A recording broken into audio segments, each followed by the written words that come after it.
Hello students, स्वागत है आप सभी का एक्सीलेंट स्कूलिंग यूट्यूब चैनल पे। तो ये जो वीडियो है ये क्लास 10 फिजिक्स का पहला चैप्टर का पार्ट 2 है और ये जो वीडियो है खासकर आपका ये डाउट सेशन वीडियो होगा।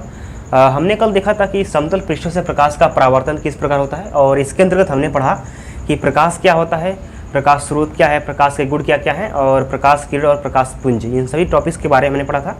तो खासकर आज के इस वीडियो में क्या करेंगे, आज के इस वीडियो में क्या करेंगे, उस टॉपिक से संबंधित जितने भी आपके डाउट्स हो सकते हैं उन सभी डाउट्स को आज के इस वीडियो हम प्रश्न के अनुसार जो क्वेश्चंस हैं उनके माध्यम से आपके डाउट्स क्लियर करने की कोशिश करेंगे। ठीक है, अगर फिर भी आपका कोई क्वेश्चंस रह जाता है, कोई डाउट रह जाता है तो आप कमेंट बॉक्स में लिख सकते हैं। मैं क्या करूँगा, उसका वहीं पे रिप्लाई करने की पूरी कोशिश करूँगा। अगर वहाँ पे नहीं हो सकता तो उसके लिए मैं एक अलग से वीडियो बना दूँगा। ठीक है, तो चलिए आज जो पार्ट 2 है वो देख लेते हैं। और ये जो पार्ट 2 है इसमें हम सिर्फ और सिर्फ क्वेश्चंस देखने वाले हैं जो हमने कल पढ़ा था। उन सभी टॉपिक से संबंधित जितने भी प्रश्न हो सकते हैं या फिर जो बोर्ड एग्जाम में आए हुए हैं या आ सकते हैं, उन सभी क्वेश्चंस को हम आज के इस वीडियो में देखेंगे। ठीक है, तो चलिए स्टूडेंट्स, इन क्वेश्चंस के माध्यम से आपके जितने भी डाउट्स हैं उनको क्लियर किया जाए। तो यहाँ पे आप देख सकते हैं जो पहला क्वेश्चन है वो कह रहा है कि प्रकाश से आप क्या समझते हैं। ठीक है, और दूसरा जो क्वेश्चन है वो है दीप्त प्रकाश स्रोत से आप क्या समझते हैं।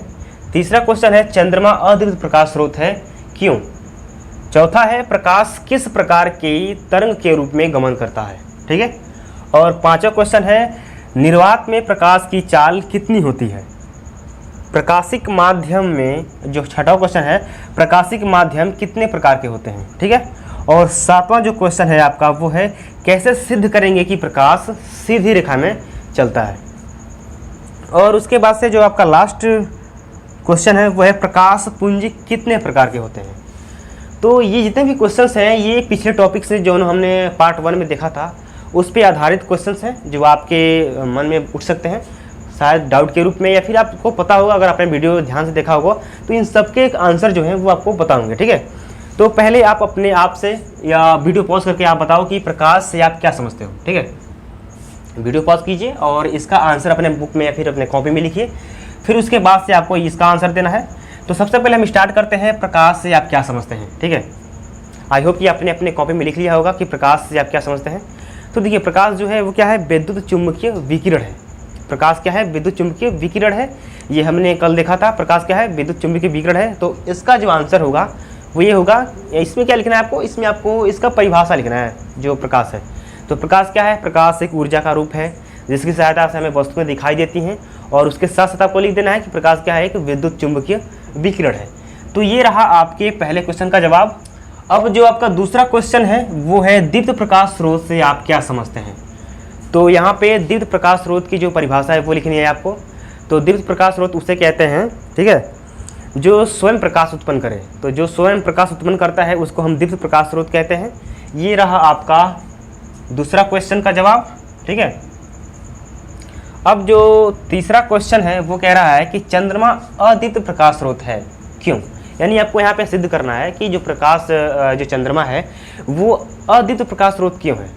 तो मैंने आपको कल बताया था कि अगर यहाँ पे सूर्य है, ठीक है, अगर यहाँ पे सूर्य है और यहाँ पे मान लो आपका चंद्रमा है। ठीक है, ये क्या है, चंद्रमा है, ये आपका चंद्रमा है। और यहाँ से सूर्य से प्रकाश की किरणें जो हैं वो ऐसे आ रही हैं, आपतित हो रही हैं कहाँ पे, चंद्रमा पे। और हम मान लेते हैं कि जो हमारी पृथ्वी है वो यहाँ पे है, ये हमारी पृथ्वी है। ठीक है, और ये सूर्य है। तो हमने कल देखा था कि जब सूर्य का जो प्रकाश है वो चंद्रमा पे आपतित होता है तो ये जो चंद्रमा क्या करता है, ये चंद्रमा इस प्रकाश की किरणों को पृथ्वी की तरफ क्या करता है, परावर्तित कर देता है। तो जब हम रात में देखते हैं कि ये जो चंद्रमा है वो क्या है, चमक रहा है, लेकिन असल में ये किसकी मदद से चमक रहा है, ये इस सूर्य की मदद से चमक रहा है, इसके प्रकाश की मदद से ये चंद्रमा चमकता है। तो हमें लगता है कि ये जो प्रकाश है ये चंद्रमा से आ रहा है, लेकिन वो प्रकाश कहाँ से आता है, वो सूर्य से आता है। तो कल हमने देखा था कि प्रकाश स्रोत जो होता है वो दो प्रकार का होता है। पहला होता है आपका दीप्त प्रकाश स्रोत और दूसरा जो होता है वो होता है अदीप्त प्रकाश स्रोत। तो दीप्त प्रकाश स्रोत उसे कहते हैं जो वस्तुएं खुद से, यानी जो प्रकाश स्रोत स्वयं प्रकाश उत्पन्न कर रहे हैं उसको हम कहते हैं दीप्त प्रकाश स्रोत।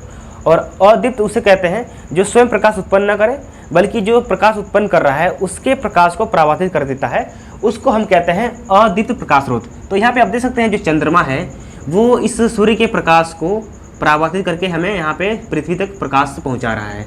तो यहाँ पे हम कह सकते हैं कि ये जो चंद्रमा है वो क्या है, अदीप्त प्रकाश स्रोत है, क्योंकि इसके पास खुद का कोई लाइट नहीं है। ये सूर्य के लाइट को हमारे पृथ्वी तक क्या कर रहा है, परावर्तित कर रहा है। ठीक है, तो यहाँ से आपका जो ये क्वेश्चन था तीसरा, चंद्रमा अदीप्त प्रकाश स्रोत है, क्यों है? तो यहाँ पे आपने रीजन जान लिया क्यों है, क्योंकि ये क्या करता है, इसके पास खुद का कोई प्रकाश नहीं है। ये सूर्य से आने वाली प्रकाश की किरणों को क्या करता है, पृथ्वी की तरफ मोड़ देता है। तो अब जो आपका चौथा प्रश्न है वो है, प्रकाश किस प्रकार की तरंग के रूप में गमन करता है? तो इसका आंसर आपका जो है वो प्रकाश के गुण में छिपा हुआ है। ठीक है, तो हमने कल देखा था कि प्रकाश के गुण में जो प्रकाश है वो हमेशा विद्युत चुंबकीय तरंगों के रूप में गमन करता है। तो इसका जो आंसर होगा वो क्या होगा, प्रकाश जो है वो विद्युत चुंबकीय तरंगों के रूप में गति करता है, यानी संचरण करता है। और इसके बाद से जो आपका पांचवा क्वेश्चन है वो है, निर्वात में प्रकाश की चाल कितनी होती है? तो इसको भी हमने देखा था कि प्रकाश की जो चाल होती है निर्वात में वो 3 लाख किलोमीटर प्रति सेकंड होती है। ठीक है, 3 लाख, यहाँ पे हम मीटर में लिखेंगे तो यहाँ पे 8 रहेगा। ठीक है, मीटर प्रति सेकंड। तो प्रकाश का जो चाल होता है निर्वात में कितना होता है, लगभग 3 लाख किलोमीटर प्रति सेकंड होता है। अब जो आपका छठा क्वेश्चन है वो है, प्रकाशिक माध्यम कितने प्रकार के होते हैं? तो कल हमने देखा था कि जो प्रकाशिक माध्यम होते हैं वो 3 प्रकार के होते हैं। पहला जो है आपका वो है पारदर्शक माध्यम, दूसरा है पारभाषक माध्यम, और तीसरा हमने देखा था कि तीसरा जो होता है वो अपारदर्शक माध्यम होता है। तो एक एक करके जान लेते हैं। पारदर्शक माध्यम उसे कहते हैं जिनमें से प्रकाश जो है वो पूर्णतः पास कर सके, यानी गुजर सके। और पारभाषक उसे कहते हैं जो जिसमें से प्रकाश जो है वो आंशिक रूप से गुजरे, यानी कि थोड़ा थोड़ा, जैसे कि ट्रेसिंग पेपर हो गया, ये आपका दूषित जल हो गया, या फिर घिसा हुआ कांच हो गया। इसमें से क्या होता है, प्रकाश जो होता है पूर्णतः पास नहीं कर पाता। और उसके बाद से जो आपका तीसरा होता है वो क्या है, तीसरा अपारदर्शक माध्यम है। तो अपारदर्शक माध्यम में क्या होता है, प्रकाश की किरणें जो होती हैं वो बिल्कुल भी पास नहीं कर पाती हैं, यानी कि वो बिल्कुल भी गुजर नहीं पाती हैं, यानी आर पार वो नहीं जा सकती। तो उसे हम कहते हैं अपारदर्शक माध्यम।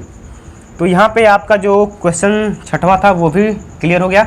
अब इसके बाद से जो आपका 7वां क्वेश्चन है वो कह रहा है, कैसे सिद्ध करेंगे कि प्रकाश सीधी रेखा में चलता है?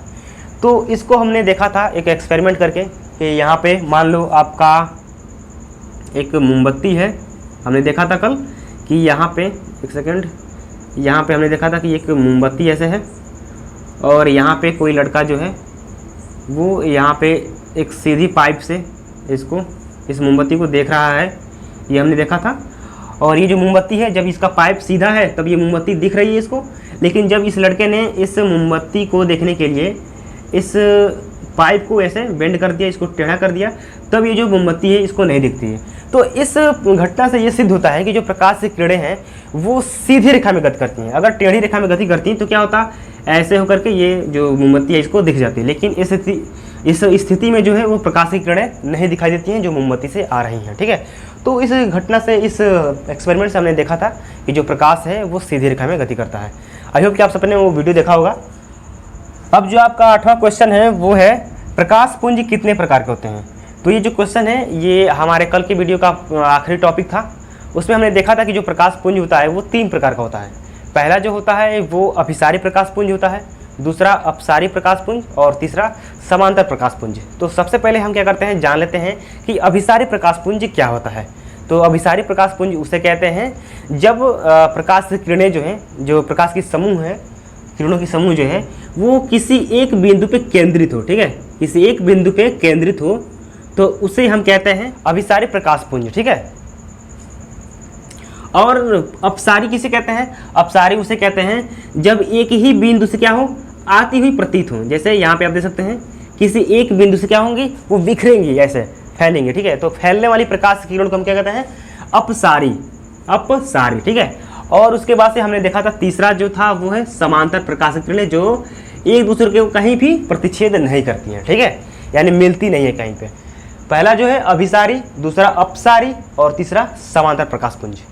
तो फ्रेंड्स आई होप कि इन क्वेश्चंस के माध्यम से जो आपका डाउट था वो क्लियर हो चुका होगा। और अगर अभी आपका कोई डाउट है तो आप कमेंट बॉक्स में लिख सकते हैं। ठीक है, तो इन क्वेश्चंस का लेने का मतलब यही था कि आपका जो डाउट है साथ साथ में वो क्लियर हो जाए, और साथ साथ में जो हमने कल पढ़ा था उसका भी रिवीजन हो जाए। ठीक है, तो इसलिए खासकर हम ये डाउट सेशन रोज़ लेकर के आएंगे, एक चैप्टर देखेंगे, फिर उसके बाद से उससे जितने भी संबंधित डाउट होंगे और क्वेश्चन जो बोर्ड एग्जाम में इंपॉर्टेंट होंगे उन सभी क्वेश्चन को हम देखेंगे डाउट सेशन में, ठीक है।